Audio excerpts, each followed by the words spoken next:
Motivation feels powerful. That is why people trust it. It arrives suddenly, without effort, without warning. A surge of clarity, a vision of a better future, a quiet certainty that this time will be different. But motivation is not strength. It is novelty, and novelty always fades. The human brain does not run on inspiration. It runs on efficiency. The moment motivation demands sustained effort, the brain begins to resist. Not emotionally, biologically. The brain calculates cost before it considers meaning, and motivation is expensive.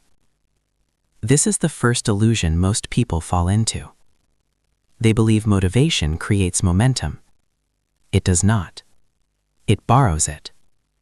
Borrowed energy must be repaid, and the payment always comes when excitement disappears. This is why motivation does not fail dramatically. It dissolves, quietly. You don't quit. You drift. One skipped day, one delayed action, one rational excuse, until the system restores itself. And then people blame themselves. They call it laziness, weak discipline, lack of willpower. But willpower is not a resource. It is a myth. The brain does not rely on force. It relies on automation. Every behavior you repeat moves closer to automatic. Every behavior you avoid increases resistance. This is why motivation feels productive, even when nothing changes. Because motivation activates imagination, and imagination triggers dopamine. The brain rewards the idea of change, almost as strongly as change itself. This is the hidden danger. You feel progress before progress exists. The brain is satisfied. The system remains untouched. So behavior does not move. Most people mistake emotion for action. They believe feeling ready is the same as being prepared. It is not.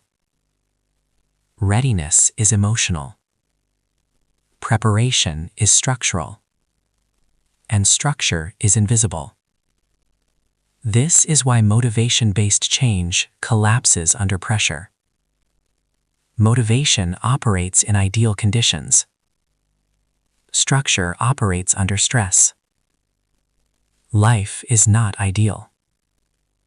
Stress is constant. So motivation is constantly outmatched. This explains the cycle most people live in. Excitement, effort, fatigue, regression, new plan, new routine, same result. The behavior never changed. Only the narrative did.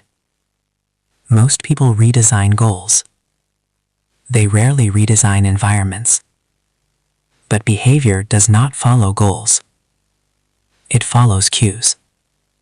Time, location, access, friction. Change fails when these remain untouched. This is why discipline is misunderstood. Discipline is not self-control. Discipline is a lack of alternatives. When a behavior is the easiest option, it happens automatically. People call this discipline, but it is design. Motivation tells you to resist temptation. Structure removes temptation entirely.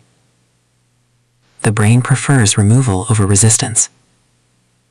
Resistance consumes energy. Removal conserves it. And the brain always chooses conservation. This is why people with stable habits appear disciplined. They are not stronger. They are constrained. Their environment makes deviation difficult. Their systems make reversion inconvenient. They don't fight impulses. They starve them. But most people want change to feel meaningful. They want it to feel emotional, transformational, significant. The brain does not care. The brain cares about repetition. Meaning fades. Patterns persist. Consistency rewires behavior. Emotion does not. This is why identity-based change works. Not because it inspires, but because it stabilizes. When behavior repeats long enough, identity adjusts to match it, not the other way around. People believe they must become someone new before they act differently. Reality is harsher. They must act differently until the old identity loses relevance. This is uncomfortable because it feels mechanical, cold, unromantic. There is no breakthrough moment, no emotional release, just repetition. And repetition feels boring. But boredom is a signal. It means resistance is gone. When behavior feels boring, it is no longer contested. And uncontested behavior sticks. This is why real change feels underwhelming. No celebration. No internal applause. Just quiet consistency. Most people reject this.